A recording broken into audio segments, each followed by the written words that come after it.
All right, welcome everybody to another exciting episode of Under the Dome. I'm your host, Allen Ulrich, here with my partner, Bob Rose.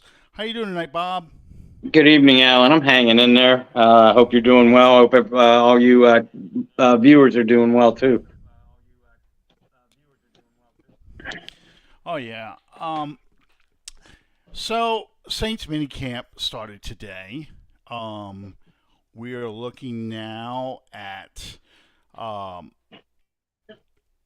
probably the last bit of Saints news we'll get until the end of July. Hopefully. Hmm. You know the old Yeah. saying, you never want any Saints news in July because it's never good news. Someone got Right. arrested, someone got hurt, something like that happened. Um, so with today being the first day of minicamp, a lot of positive things had happened. Michael Thomas made some spectacular grab. Derek Carr and Jake Hayner seem to be getting into this friendly competition, much like Drew Brees used to with Hmm. quarterback challenges and things like that. They were running, sprinting from drill to drill. So I like this. I mean, do you feel a big sense of optimism about this team right now? Yeah, Alan, I really do. And yeah, obviously, a lot of it has to do with the off-season additions, but more than just the players and coaches that they've added. It's the type of personalities that they brought in, and yeah, and you just pointed it out with Carr and Hayner. Yeah, those are two prime examples. Jamal Williams comes to mind too, and they've also had it seemed to have had a big effect on the returning veterans. Cam Jordan is always going to be the life of the party, but you sense a different attitude with some of the other veterans too. And I'm not going to say they started to turn sour a little bit last year, but yeah, I was in that locker room a couple of times after losses, and yeah, you didn't get the same energy from the team that I have gotten from in the past. And you really obviously there hasn't been a game yet played in the standings, and that has a lot to do with things. But you feel a different energy from this team right now, and that does inject you, the fan, with optimism. So yeah, I feel really good about this group.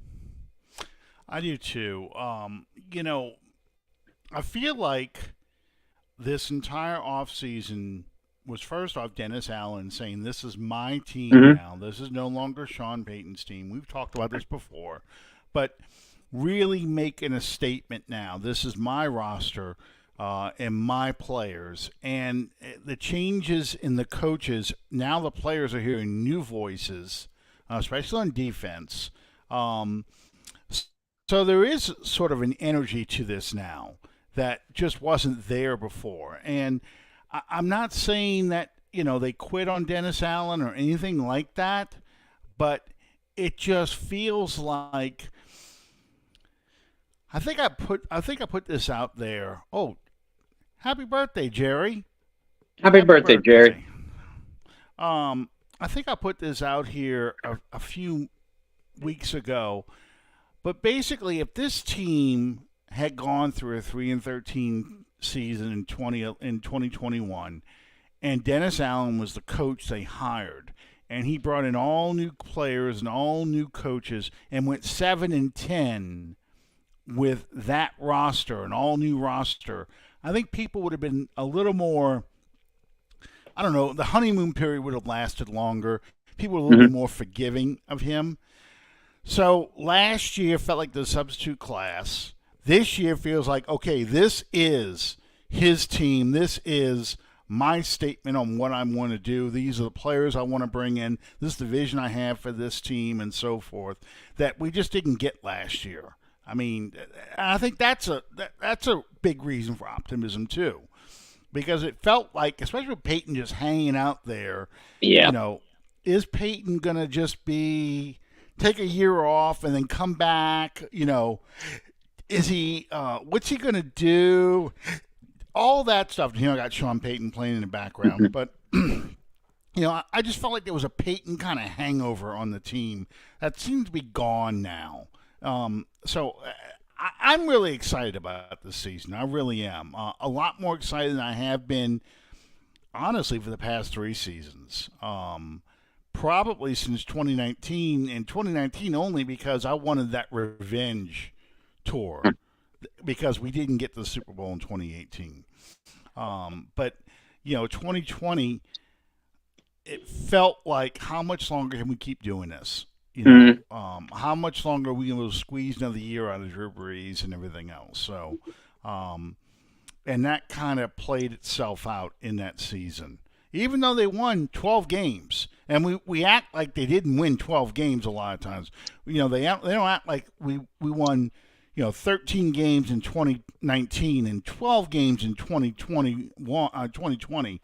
It just felt like those were 7 and 9 seasons for some reason because we didn't advance, and it's just a bizarre feeling. So it feels like we kind of have gotten past all that, and now this is the first full year of Dennis Allen and a new Saints team.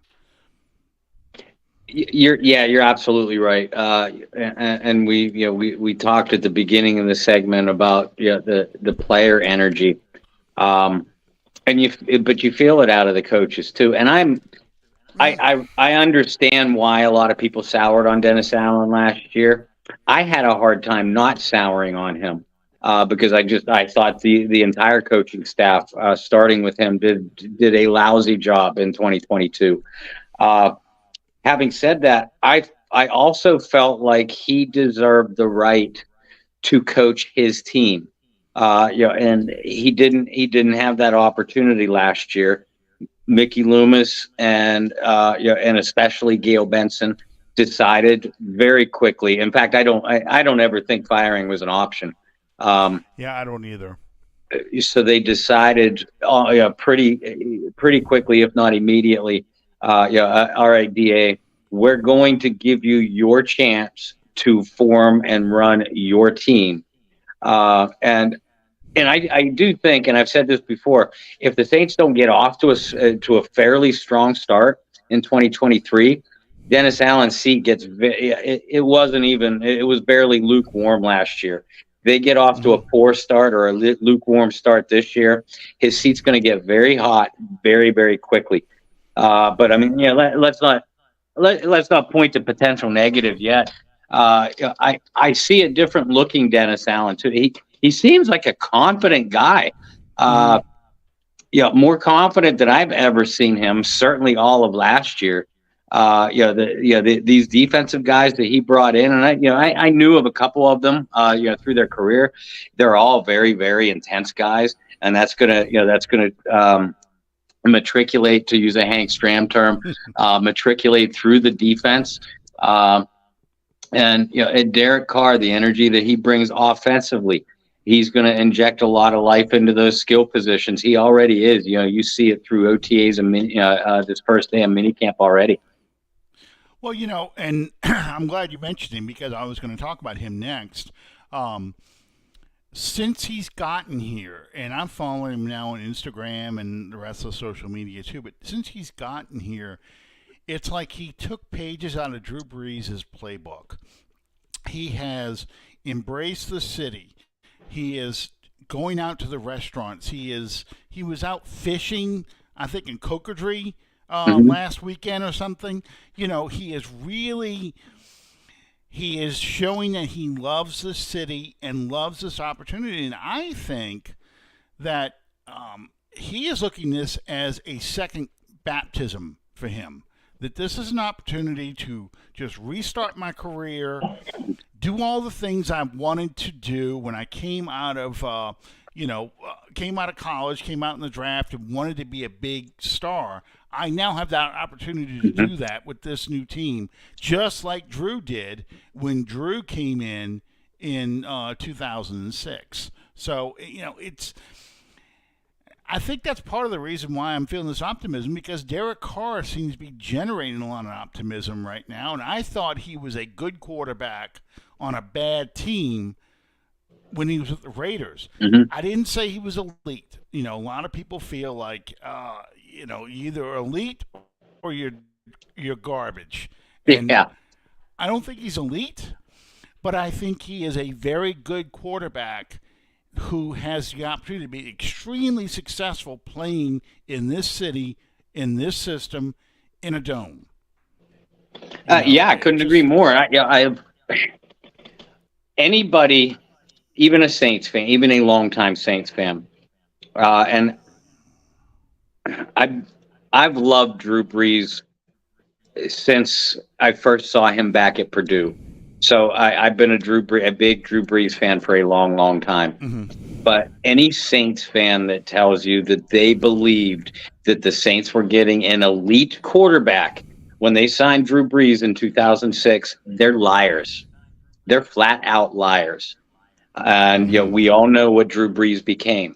Now we're not sitting here, folks, telling you that we believe that Derek Carr is going to be the next Drew Brees, but there are a lot of parallels, with their career, with their playing style, with the way they conduct themselves on and off the field between Derek Carr and Drew Brees.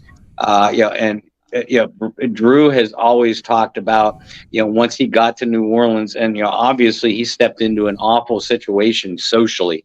Um, but he immediately felt energized by the atmosphere created by the community, which was rebuilding, obviously.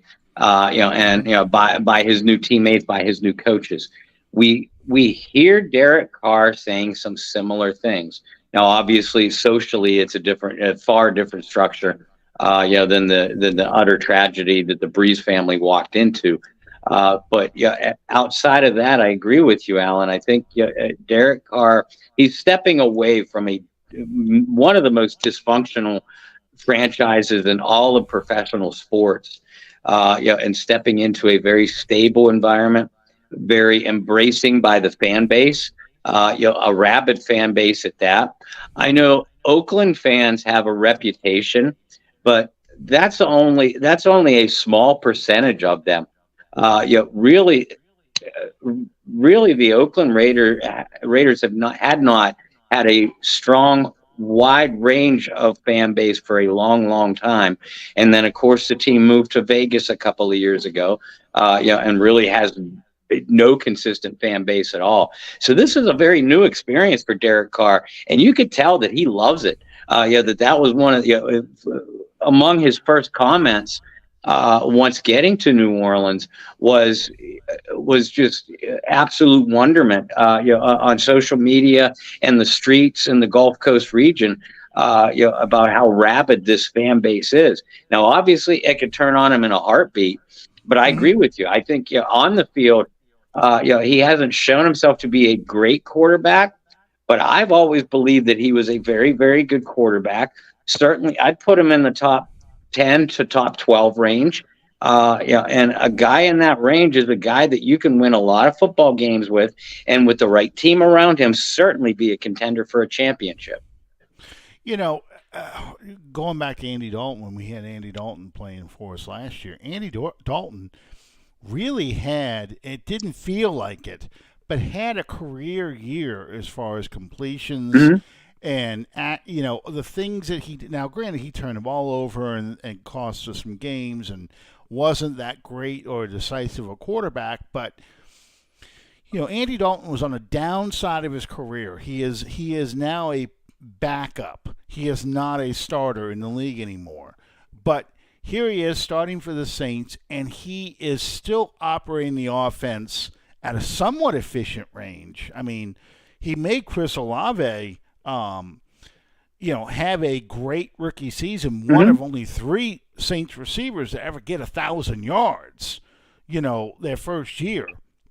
So that, I mean, to me, if you have a quarterback who's a declining player at the end of his career, do that. Imagine getting a guy who is still in the prime of his career running a similar system to his best years in Oakland.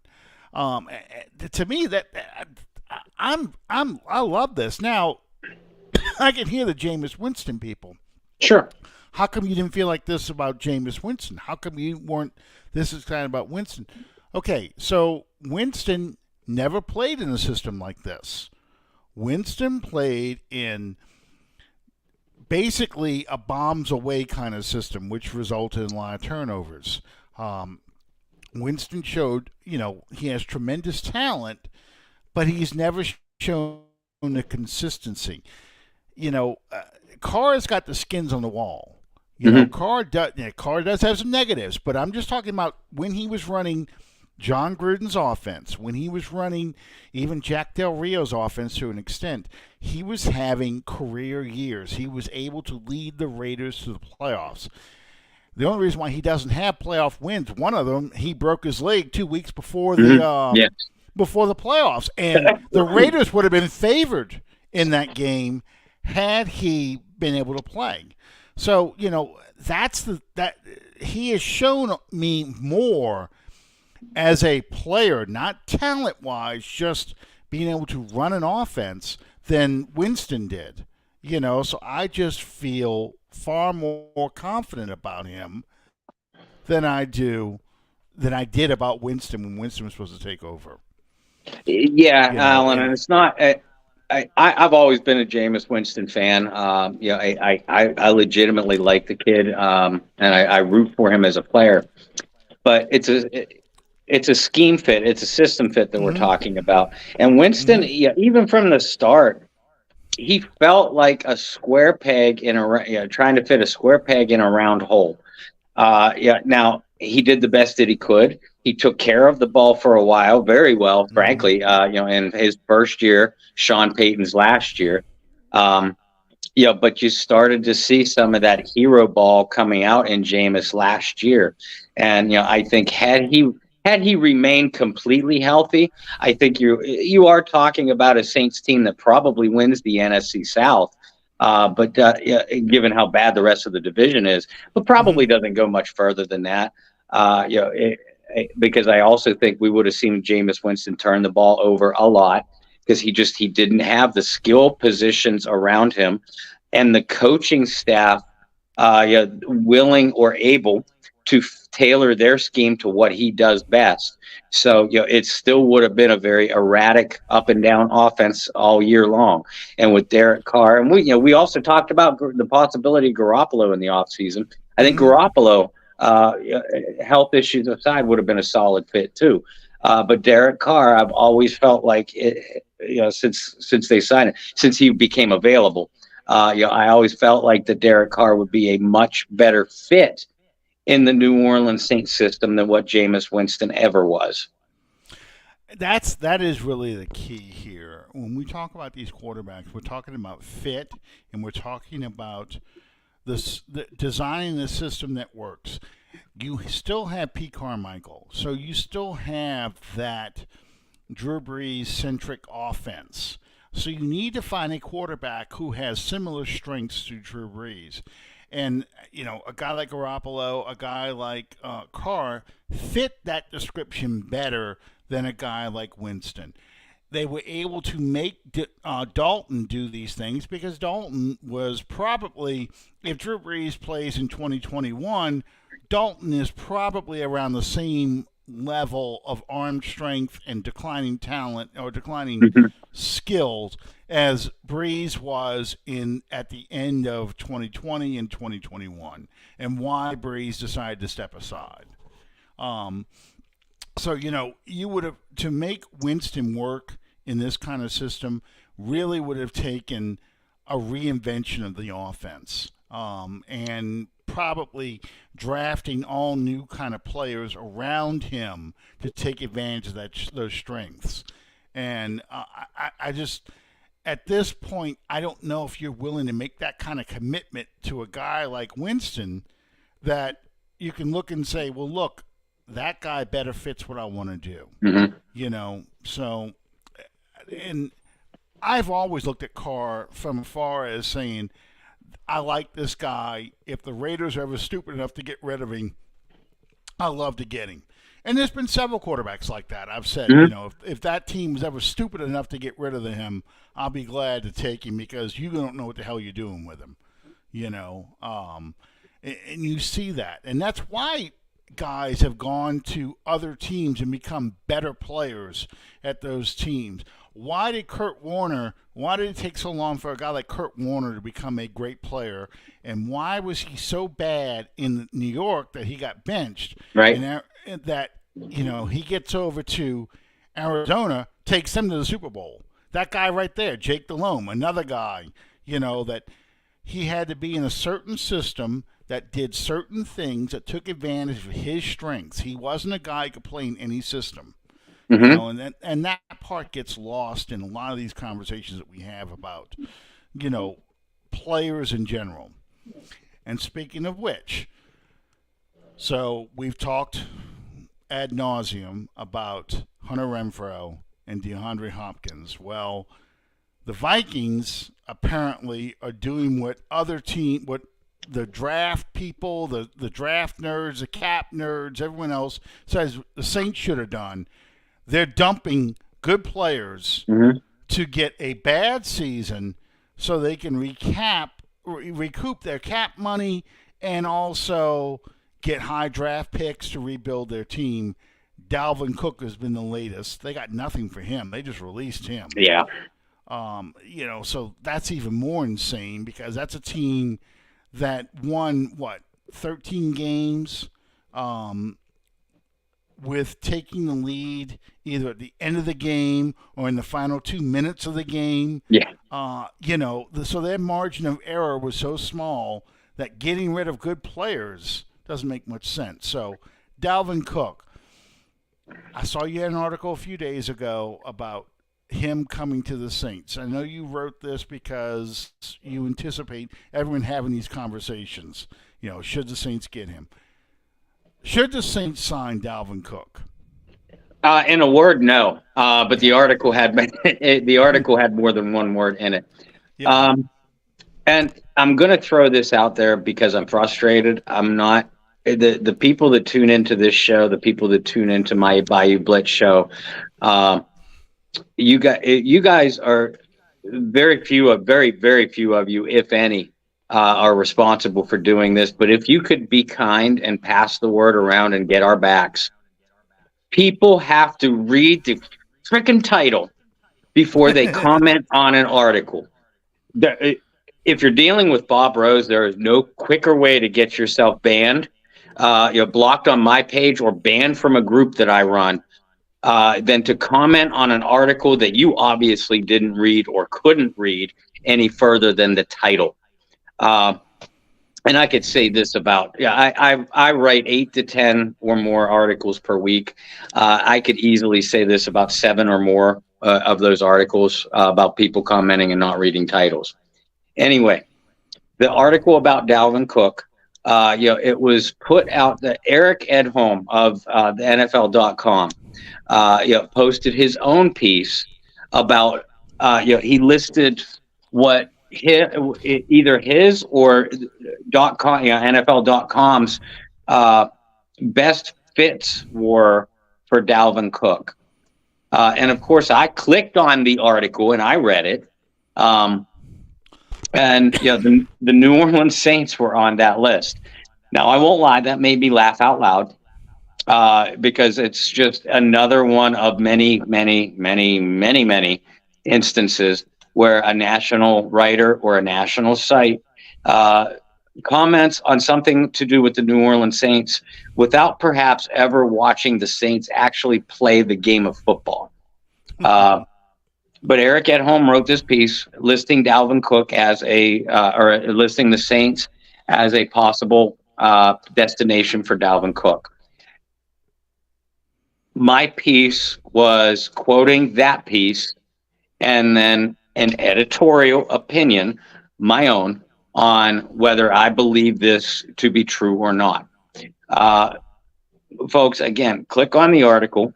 If you see someone comment on the article that obviously didn't read it, and you know the brain dead morons that I'm talking about, have my back. But in a nutshell, no, I can't see the Saints as a destination for Dalvin Cook. And it's not just because of Alvin Kamara, because we know that the Saints go deeper than the Saints backfield issues, positive and negative, go deeper than Alvin Kamara. Those issues force the negative issues force this team to sign Jamal Williams this offseason, to draft Kendre Miller this offseason. I don't put a whole lot of stock in. There's not enough footballs to go around when it comes to a running back position, because we no longer see necessarily a featured running back role throughout the NFL. There's very few of them. They're all shared backfields, different duties, situational players, so on and so forth. And of course, we know about Alvin Kamara's suspension, which we believe is going to be 6 games. It could be longer, folks. So, but we aren't going to know that until late July. And by then, I fully expect Dalvin Cook to be off the market. Another reason is, Dalvin looks at himself as one of those featured backs. But yet at the same time, just like all veteran free agents that get released, they want to go to a contender. We'll find out eventually whether the Dalvin's love for money or love for winning outweigh each other. But either way, I can't see the New Orleans Saints can afford to pay what Dalvin Cook wants, but they're not going to. The Saints could figure out a way to get Dalvin Cook involved in their offense, because, folks, this is still a high quality back.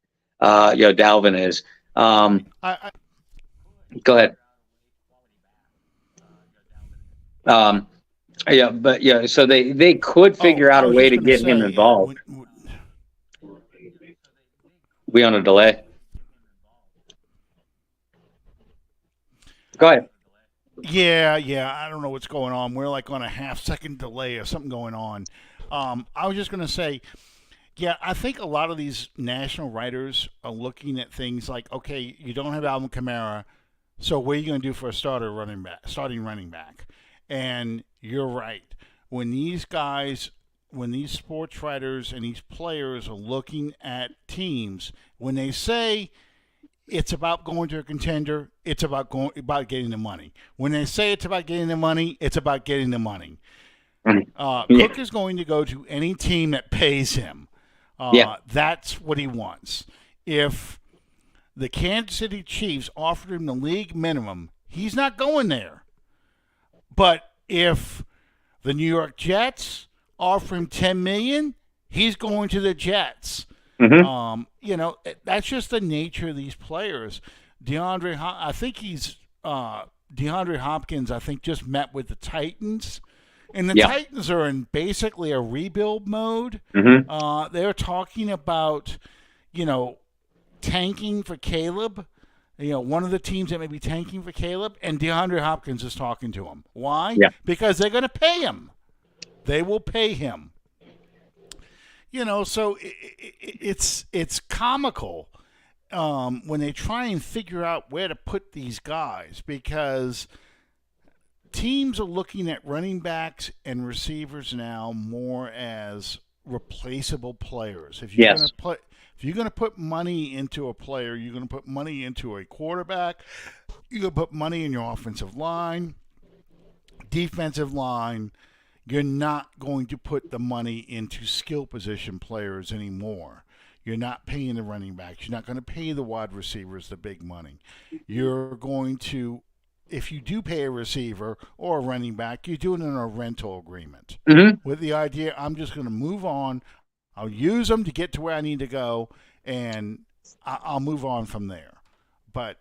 And that's the part that these guys just don't get right now. Right. So and in that mindset, if Dalvin Cook signs with one, for a 1 year, on a 1 year contract with someone, he's basically putting himself in a rental mercenary type of role. So if he goes somewhere on that kind of deal, it may be to a contender, but it will also be in a place where Dalvin Cook is going to get a lot of touches. So again, even with Alvin Kamara's suspension looming, you can't see that being New Orleans. Not with the balance that we expect the Saints to have. And as good as Dalvin Cook is, like you said, people like Eric at home, and I don't mean to throw Eric under the bus. I actually enjoy a lot of Eric's pieces. But this one made me laugh out loud. But a lot of other idiots out there. Florio comes to mind. Will place that are playing Madden or fantasy football in their head. The Saints will need a starter when Alvin Kamara is suspended. No, morons. The Saints signed a starter in Jamal Williams because of Kamara, partially because of Kamara's suspension. So they already got one. Having a Dalvin Cook would be nice. They would certainly take him in.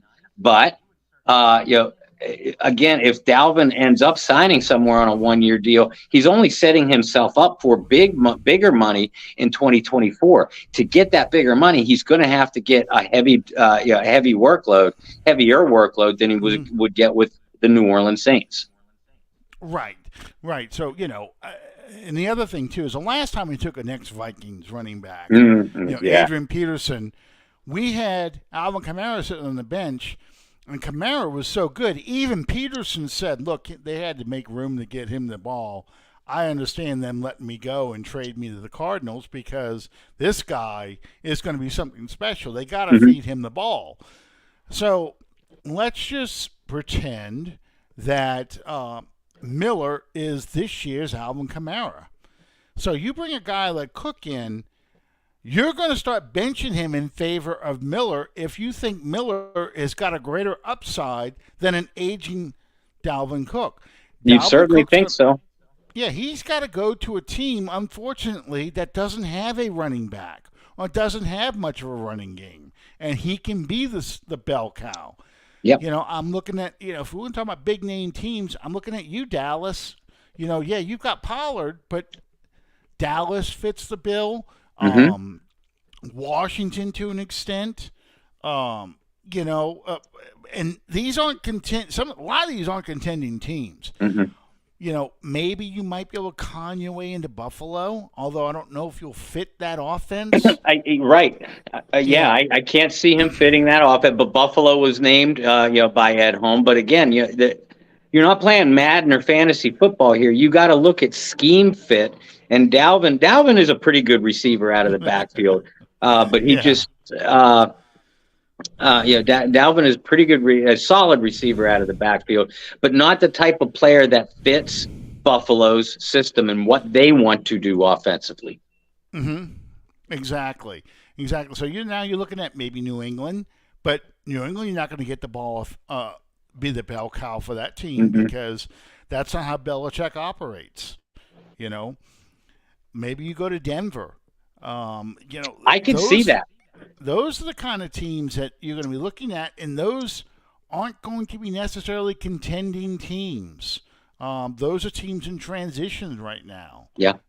So it's just, I just chuckle at this stuff. It's really about the money, whoever pays him the most. So if Tennessee or if someone like that pays him Tennessee, of course, is DeAndre Hopkins, but let's just say someone, a non-contending team with plenty of salary cap space, Chicago Bears, offer him a lot of money. Night, Will. Night. But a team that has plenty of cap space and lots of money is willing to spend the money. That's who's going to end up signing a guy like Jared Cook. And I'm kind of gun-shy about ever having another Cook on this roster again. I mean, we've already had Brandon Cooks. We've had Jared Cook. I don't want another Cook. I'm sorry. Too many cooks. Too many cooks in the kitchen. Okay, so behind me, in case people haven't figured this out by now, it's the 2009 Super Bowl season.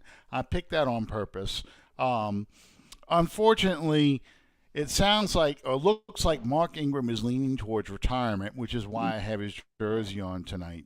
And the rumor is, once again, Ingram may be replacing Reggie Bush, because Reggie Bush has left Fox College Sports, and Ingram is supposedly on the short list to replace him.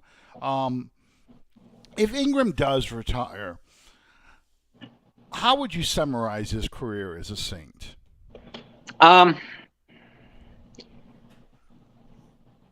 Wow. I threw you off with that question. I didn't You, prep you you did. beforehand that I was Um, going to ask this. you did. Because I actually have done a pre-write on an Ingram retirement announcement because we do expect it. Um, there's no doubt that he's going to be in the franchise Hall of Fame. And deservedly so. The man is the franchise's all-time leading, rushing yardage leader, rushing touchdown leader, and I believe rushing attempts, as well. Yeah. But he never drew the fans' love like Deuce. like Deuce did, like Reggie did, like Reggie Bush did. People, and I was among this fan group, for a little bit. People just kind of kept Mark Ingram at arm's length. Mark didn't help himself because he was a little bit aloof, himself early in his career. But I will say this about Mark Ingram: I've always admired him because in Sean Payton's backfield, you had to pass block. You had to be a good receiver out of the backfield. And that's why, early in Mark's career, he didn't get a lot of touches. He had to share a lot of those touches and took a backseat to Darren Sproles, to Pierre Thomas, to Mike Bell, to the guy they brought in, Julius Jones. Chris Ivory. Chris Ivory is another one. Yeah, Chris Ivory, Kyrie Robinson. Mark started getting, and I believe 2014 was his breakout year. And you could tell in that offseason, he decided that he was going to really work his ass off to be a better receiver, out of the backfield, and to be a better blitz pickup and better pass blocker. And it was at that point that Sean Payton felt like he could start to rely on him. Mark was on the verge of being a first-round bust, in my opinion, before that happened. So I don't think nearly enough people gave him and do give him credit for that. And as a result, his likeness, his mini bust will be in the Saints franchise Hall of Fame. But Mark's never going to be as beloved as a Deuce McAllister or a Reggie Bush, or for the older fans, the original Boom and Zoom, the Thunder and Lightning of Galbraith and Muncie. He's never going to be among that. He should, but he's not. So I'll call him a franchise legend. But people are going to forget about Mark Ingram's exploits fairly quickly, I think. Well, yeah, I have a feeling it all turned for Ingram, I think, that 2016 season when he had 1,000 yards rushing. 2015 as well, but 2015 was so bad defensively that people kind of forget about how that offense played. But really 2016, and then once Alvin Kamara arrived in 2017, 2018, people loved Ingram and Kamara together. Yeah. They were a comedy team. They loved that chemistry between the two of them. They really did. Ingram brought out the child in Kamara, made Kamara happy, and he really just he kind of fed off of his teammates and things like that, and it just that whole energy really, really picked up. And I think once Ingram established himself as an every down back, and to me 2018 was one of his best years. There was one blitz pickup against the Rams where Ingram picked up, I think it was Dante Fowler. I don't remember who it was, but the guy came in on a blitz and Ingram flipped him head over heels. I mean, caught him right at the thighs and flipped him over, and it allowed Breeze to throw a touchdown pass because of that. It just really, to me, that's where it all turned. My son used to call him Angram, because when Ingram got angry, that's when he really seemed to play harder. So, that's why I'm wearing, the 2016 jersey. I love the 50 logo too. But that's why I really got. That's when I had to get his jersey. Was in 2016. I'm like, okay, now I got to get him because this is the guy that we thought we were going to get in 2011 when he was drafted. And if I had to describe Ingram's career, I would call it a slow starter because he was a slow starter. And you're right. 2013, 2014, you're sitting there and looking at him going, are you really going to be a franchise back? Or are you really going to be somebody who we could have replaced with Chris Ivory, Mm-hmm. Kylie Robinson, a Pierre Thomas. Why did we draft a guy in the first round? We can get an undrafted guy to do everything that you're doing right now. Because, 2012, 2013, people really were more Chris Ivory than they were Mark Ingram. Well, Ivory's contract came up after 2012. Because remember Robinson, wore his number when he came on, as an undrafted rookie in 2013, and I was pretty vocal at the time. Obviously, I wasn't, in the media then, but in my tiny little Twitter account, I was saying, over and over again, they should trade Mark Ingram or cut him even, and use the money or invest the money in keeping Chris Ivory. Instead of letting Ivory walk as a free agent. Obviously, in hindsight, I was wrong. And like I said before, I came around. I was one of those people that came around, and becoming a Mark Ingram fan because I admired his work ethic.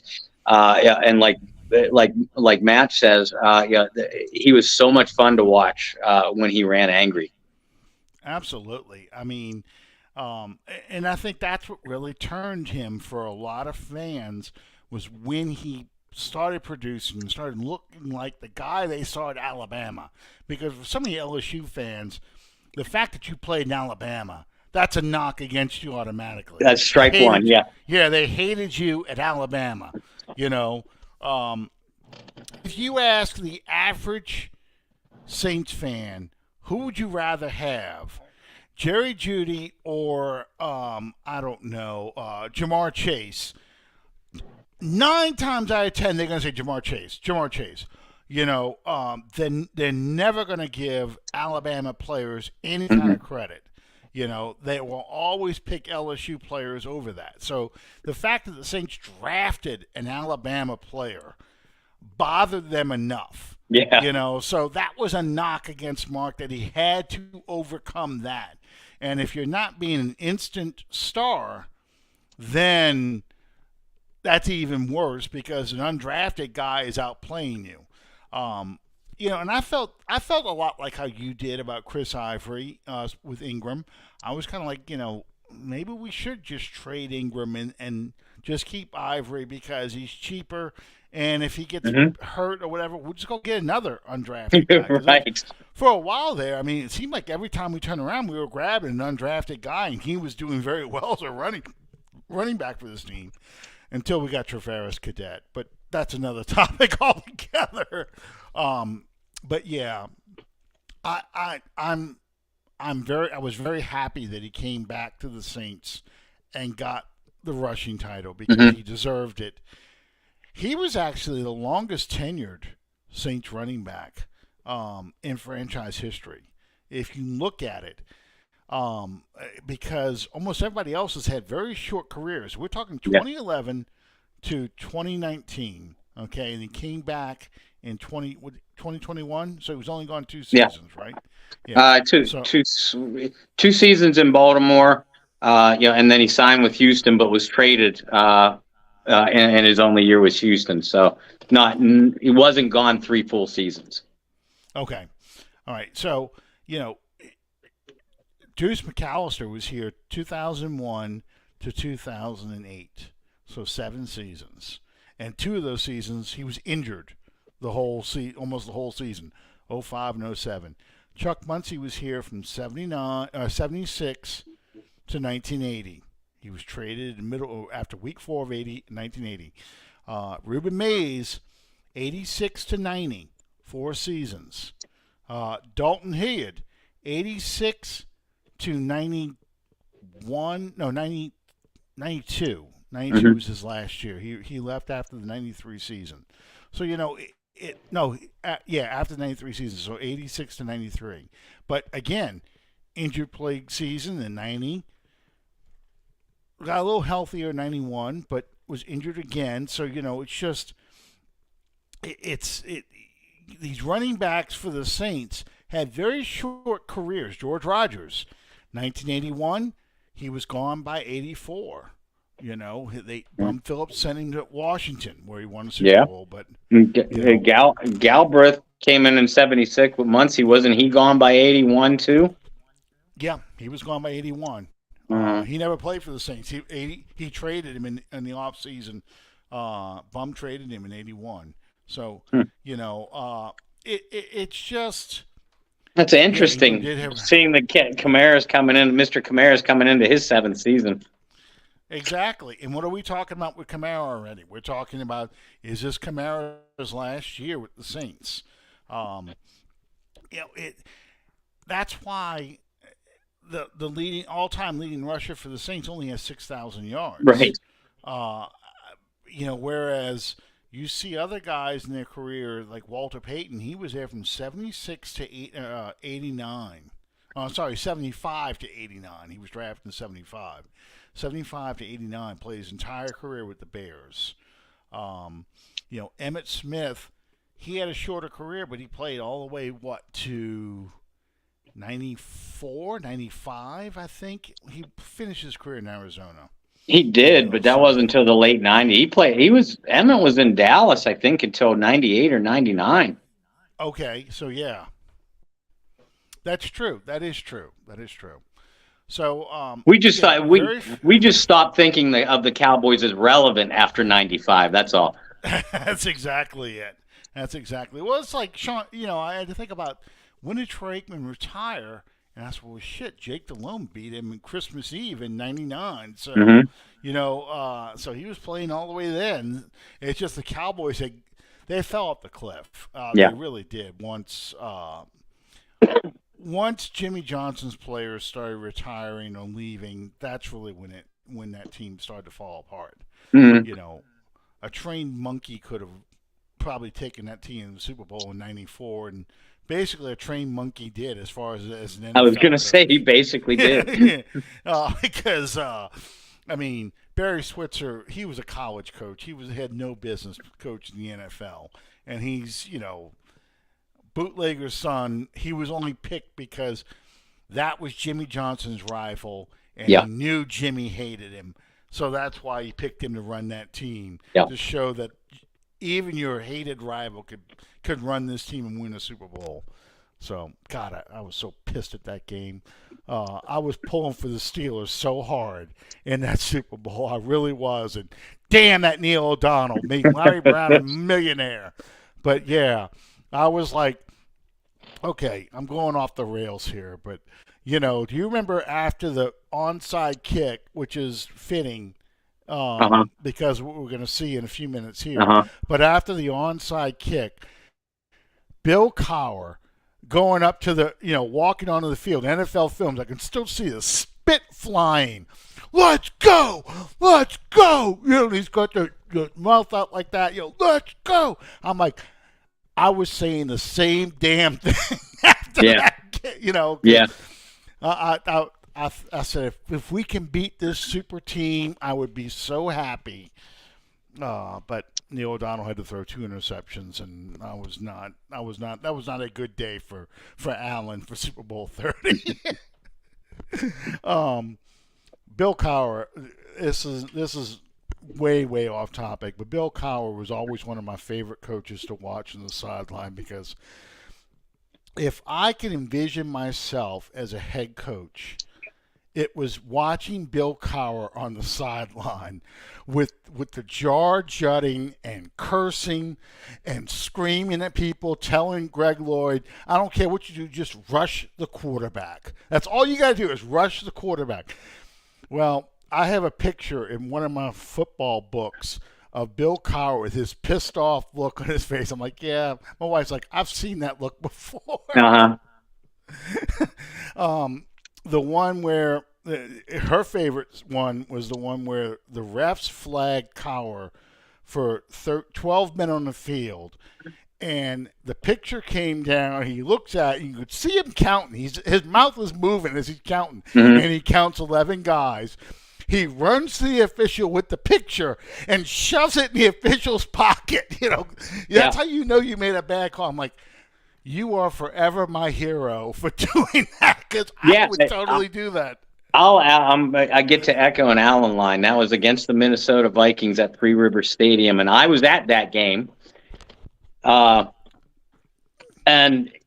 Folks, if you were ever curious about what kind of coach that I was, especially in the first 3 or 4 years of my career, turn on those films of early Bill Cowher, his first 5-7 years with the Pittsburgh Steelers. Intense individual playoff choker. Yeah. Definitely a playoff choker. And the one Super Bowl he won, that team won in spite of him, not because of him. But so intense. I mean, you just listen to him when he's mic'd up on NFL films, and you want to run through a wall. I felt the same way about Sean Payton the first 6 or 7, 8 years of his career as well. Greg Lloyd still wore my all-time favorite T-shirt for a player. It said, "I was not hired for my disposition." I mean, first off, he had a hell of a build. I mean, there are certain people who've had builds that I've envied. Carl Weathers as Apollo Creed in Rocky IV, that's one of them. Arnold Schwarzenegger in Commando is another, but Greg Lloyd as a Pittsburgh Steelers linebacker, then he would put on those big-ass shoulder pads, which made him look even bigger. Yeah. And then, of course, they got him mic'd up. Bob Flippin', I was at that game. I love it. There's not a lot of times I can do that, but I was at that game. Yeah. But Greg Lloyd telling the defense, "Don't run that shit over here. Don't run that." And they try and run to his side, and he makes the play. I really enjoyed the Steelers in the 90s, and especially because, here the Saints, the end of the Moore era, the beginning of the Ditka era, ERROR, so I immediately just kind of drifted back to watching the Steelers for good football, because the Steelers were Blitzburg back then, and they were the team I wanted to watch and enjoy winning games, because they played the kind of football I wish the Saints were playing right then. So it just General Kirby Command. Yeah, that's it. Hey, I just watched that movie again. That movie is so hilarious. I just love it. I really do, because it's on either HBO Max or Paramount Plus, something like that. And I just got the biggest laugh out of that film, because it's so ridiculous that you've got to, it's a Schwarzenegger film, so of course it's going to be ridiculous. Yeah. But those Blitzburg teams, I mean, and if you were a fan of the Dome Patrol teams back then, you saw a lot of parallels, and with good reason. I mean, first of all, that Steelers team had one of the best linebacking corps you'll ever see. Greg Lloyd on one side, Kevin Green on the other. He's in the Hall of Fame. Levon Kirkland at one inside linebacker should be in the Hall of Fame. Hardy Nickerson first, and then it kind of morphed into Chad Brown. But that defensive coordinator was Dom Capers, who was a staff member, in the mid '80s on Moore's team. Came with Moore out of the USFL, and onto those Saints teams. So there was a lot of similar playing style, especially out of the linebacking unit. Tons of similarities. Cornell Lake at safety, playing a lot like Gene Atkins back in the day. Of course, they had a Hall of Famer, Rod Woodson, at cornerback, so that was a plus. I love the running backs. Bam Morris at running back. You had Foster there for a while. I can't remember his real first name. I just remember Barry. Barry. Yeah, because Yeah, all I can remember is Chris Berman calling him Bananas Foster. yeah. Barry Bananas Foster. But I mean, they were. Oh, here we go. Here we go. I knew that was coming. Yeah, she was hot. I had to look her up to see what she looked like today because she was hot. I'm not gonna lie in Commando, but I really enjoyed the way Andre Hastings is one of my favorite receivers, and he played a lot like Eric Martin did back Yeah. then, just doing the dirty work. Yancey Thigpen, this has become now a Steelers podcast, but it was just a fun team to watch. And then they had their own version of Taysom Hill. Now they had Cordell Stewart playing the Slash. slash role. He would Hmm. play quarterback. He would line up at receiver. So there was a lot of fun things to see about the Steelers and stuff I wish the Saints would have been doing back then. Hmm. It just didn't work out that way. I kind of drifted towards the Steelers because they were just playing my kind of football, the football I wanted to see the Saints play. Speaking of old Saints and Dome Patrol, so my wife was digging through photo albums the other day because actually her uncle passed away. Oh, I'm sorry to hear that. Last week. So we're going to go to it's the last close relative she has from her mom's side. Her mom had passed away a while back. Her grandmother passed away. Her dad passed away not long ago. So, anyway, as she was going through her mom's photo album, she dug up this stuff here. I don't know if you guys can see this or not. I'm going to try and hold this in place. But this is the 1991 season. The Times-Picayune had a feature, and this is back when newspapers were your only source of information. But a feature on the history of the Saints, and you can see Archie, see Tom Dempsey, you have Tom Benson up on top. Then she had saved some clippings. She wrote a letter to Jim Mora, thanking him for being a head coach, and she wrote a letter to Angela Hill, who was a huge Saints fan. And then in the middle, she also has clippings of each win when the Saints went 5-0, 6-0, that season. Then she had this Sports Illustrated article. You guys have seen Mike Detillier share this before. Oh yeah. I had this magazine a long time ago. This is the 1991 season. This was written after the Rams game when the Saints went 5-0 or 4-0. I think. Yes, I think that's the year. This is October 7th. Yes, this is when they reached 5-0. So anyway, I'm gonna get this thing framed. It's the whole magazine, by the way, but it was really cool that she still had that. It's in great shape too. I flipped through it last night, but yeah, it's great shape. That's all right, Calvin. It ain't the years, It's don't worry about that. But yeah, it just reliving that 91 season. I've watched several games in 91 season, and one of the things that's always interesting about watching old Saints games is imagining Saints fans trying to watch these games today and how primitive those offenses are. Well, yeah, Carl Smith was bad enough. Yeah. The master of it's 3rd and 7. Let's run a 5-yard passing route. We're going to throw the ball 5 yards and expect you to run for the other 2. It never worked. But anyway, it just the lack of motion. I mean, basically the Saints lined up, and Bobby Hebert, you could hear him call the play, and that's it. They're going to run it, and they ran it to the left, they ran it to the right, they ran it up the middle, and all the passes were either to the sideline, shallow crossing routes, or in a dead spot in the middle. Nothing else. No seam routes. You never saw that. The tight end, he may run a seam route, but it's more or less like he starts on the seams and then cuts towards almost like a skinny post. That's Mm-hmm. basically what the tight end runs. But it's the same routes all over and over and over again. Yep. It's just comical because today fans would just lose their shit.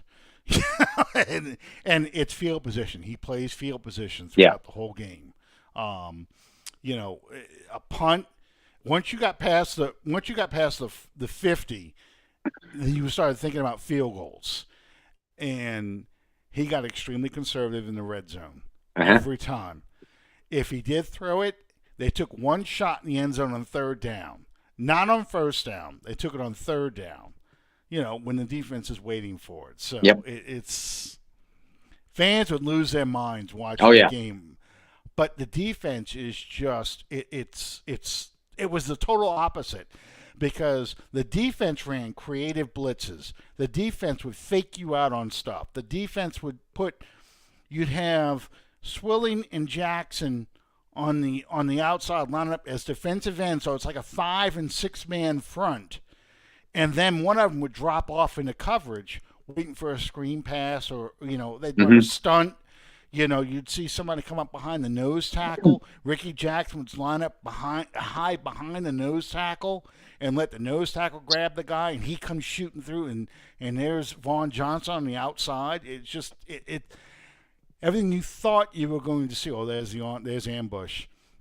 Everything you thought you would see on offense today with that man as your head coach, you saw that on the defensive side. So it's really, Yes, sir. It's really interesting. It's really interesting. Okay, so I think we pretty much hit on almost everything I wanted to talk about tonight. What do you have? What new articles you have in the hopper right now? I'm still waiting for Isaiah freaking Foskey to sign because that pre-write has been there for literally 3 weeks. I have just like I did with NFL.com a couple of times. PFF, Pro Football Focus. They're doing their position. They're doing their positional rankings, and the blatant, laughable disrespect for the New Orleans Saints, just continues. They came out with their offensive line rankings, this afternoon, and I instantly wrote a reaction piece, to it. But I just with all the minicamp articles coming out from Ross Jackson and John Hendricks on our site. I pushed my piece, out for tomorrow morning. So I believe it's titled "Saints Offensive Line Disrespected by PFF Rankings." So check that out on the Saints News Network. And like I said, I've done that with Eric McCoy. Cracked their rankings. Cam Jordan, Demario Davis, Alvin Kamara, Derek Carr. They were all in the PFF rankings. Or Ryan Ramczyk, and I've written reactionary pieces on all of them. Pretty much everybody but Demario and Marshawn Lattimore were ranked ridiculously too low. But I take my shots at PFF in those pieces too, because I enjoy doing it. I'm going to continue to write about roster bubble players, positive and negative.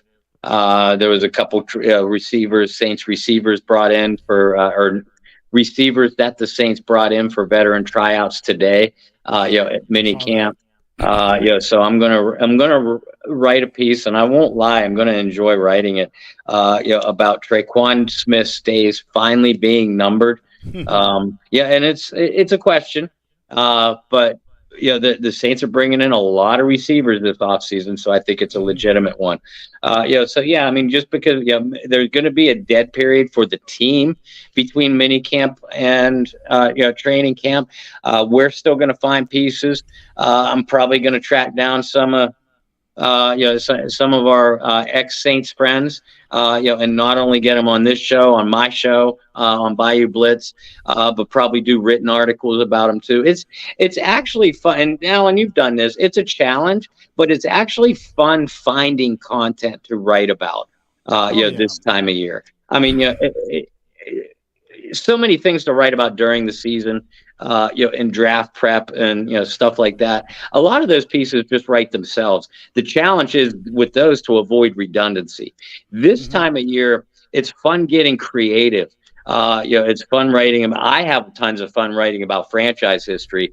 I know a certain age fan doesn't appreciate the historical pieces. With that, I have a one finger salute to give you because I'm going to write them anyway. So yeah, I'm still going to be putting out content. Yeah, I know. They call us boomers, which is ironic, but I mean, Right.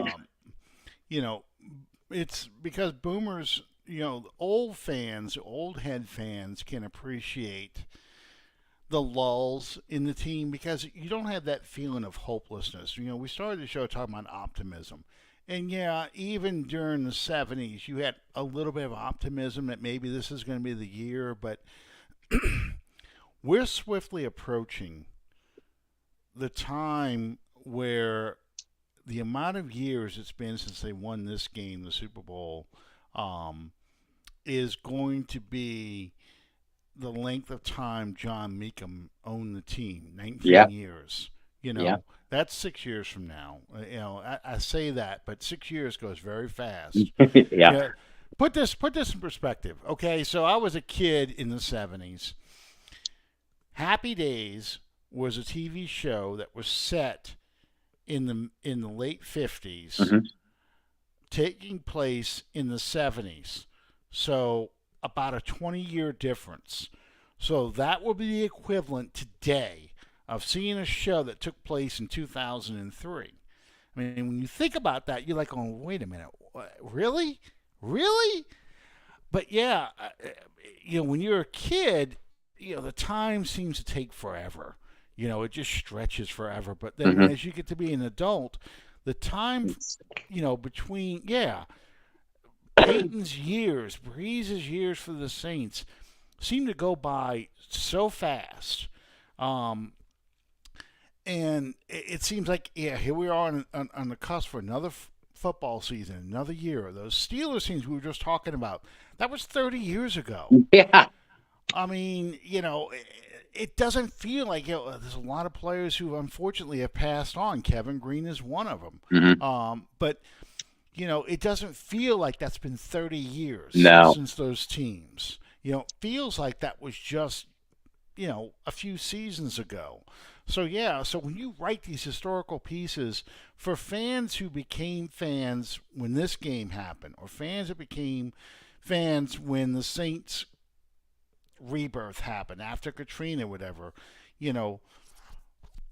they look at Archie Manning's era and stuff as like that's ancient history. The Dome Patrol, that's just history. Whereas for someone like me, it doesn't feel like it was that long Mhm. ago that I was going to these games. I was watching these guys play. Yeah. I can remember I was at, here we go, John. I was at those games as a kid, sitting there watching these things, going, flying the paper airplanes and see if I can get them on the field near a player. That kind of thing, because the game was so bad. But yeah, it just so I appreciate them. I always do. I appreciate the historical pieces, and I find myself watching a lot of, getting excited when I see a lot of '70s games get loaded onto YouTube Mhm. because, yeah, there you go. I I it's more than just the game; it's the commercials and the Yeah. Yeah. jingles and the catchphrases. I remember sitting there watching. Some of them are so politically incorrect they would never fly today. Like Calgon, the guy goes to a Chinese laundry, Yep. asks the guy, "How do you get your clothes so soft?" And he says, "Ancient Chinese secret." Uh-huh. Well, of course it's Calgon and the ancient Chinese secret, huh? That kind of thing. Yep. But that tagline, I can't believe I ate the whole thing. The old Alka-Seltzer tagline, Yep. all those things.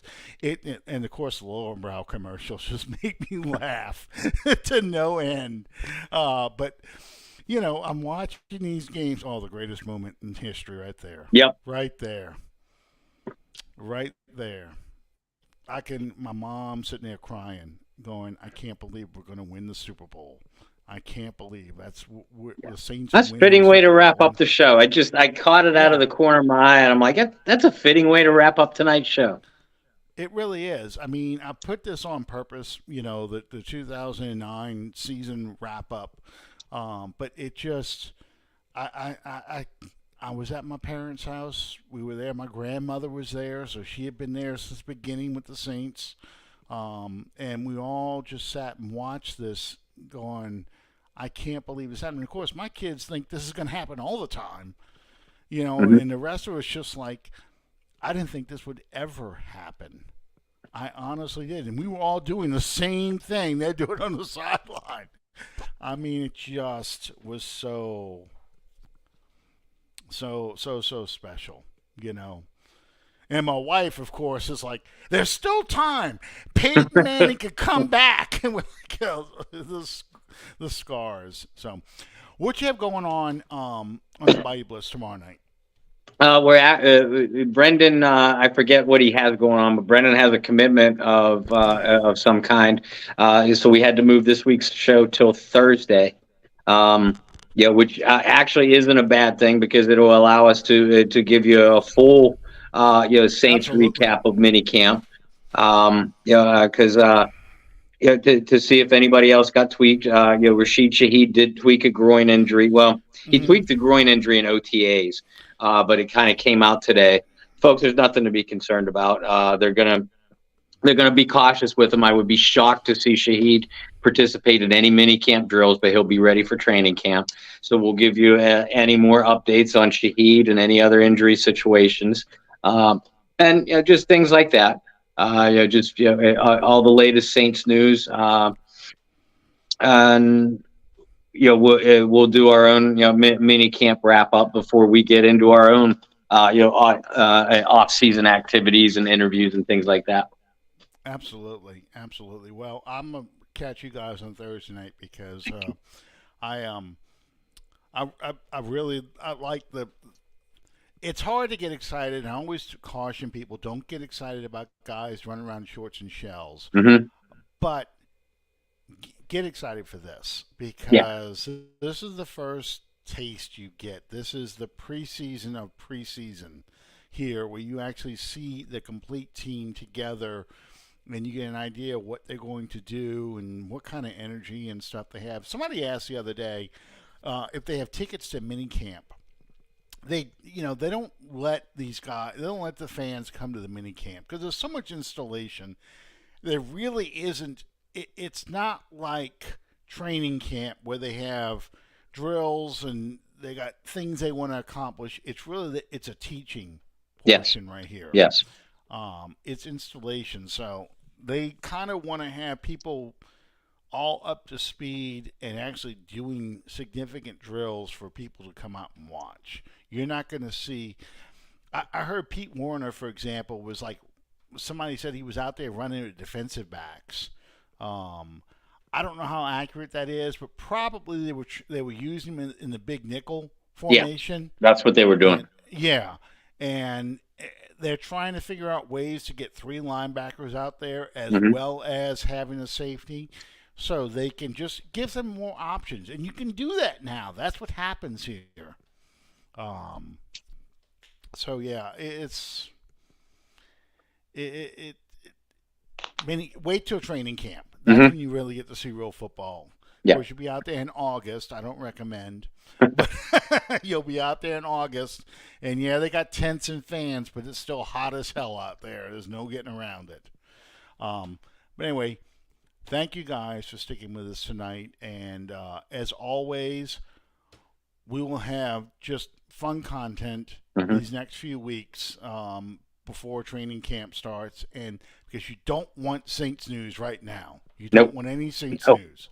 Wait till training camp. Oh, one question I wanted to ask you real quick. What do you think is the big stumbling block for Foskey right now? Why he hasn't signed yet? Because I thought he would have by now. Yeah, I'm a little bit surprised that he hasn't. I'm not concerned yet, but I'm starting to get. I'm very curious. Um, The main thing that we believe is a guaranteed 4th-year money. Because the rookie contracts are always going to be 4 years now. The salary structure is basically set. It's just dividing up. Dividing up the amount of guaranteed money when it's going to take place. Whether it's going to be in a bulk sum, and it usually is spread out over 3 or 4 years. We're hearing that that's what the sticking point is. I still expect this thing to get done sooner rather than later. He's the only Saints draft pick yet unsigned. And really one of only a handful of draft picks throughout the entire NFL. So you don't expect it to last much longer, but I'm a little bit curious why it's taken this long. Yeah, I knew it was about the guaranteed money. I just was not sure what he was looking for. But that makes total sense. That 4th year, he wants to get the bulk of his money guaranteed that 4th year. And I think they just have to work this out. I know he's at the OTAs. He's not holding out. So that's always a good sign. But I'd like to see him get signed as soon as possible. For sure. Anyway, I'm sorry to throw it to you the last minute. It's just when you mentioned Foskey earlier, I meant to ask you about it. I got sidetracked. I wanted to bring that up. So anyway, thank you guys for joining us, and we'll see you next time Under the Dome. Good night, everybody. Not all.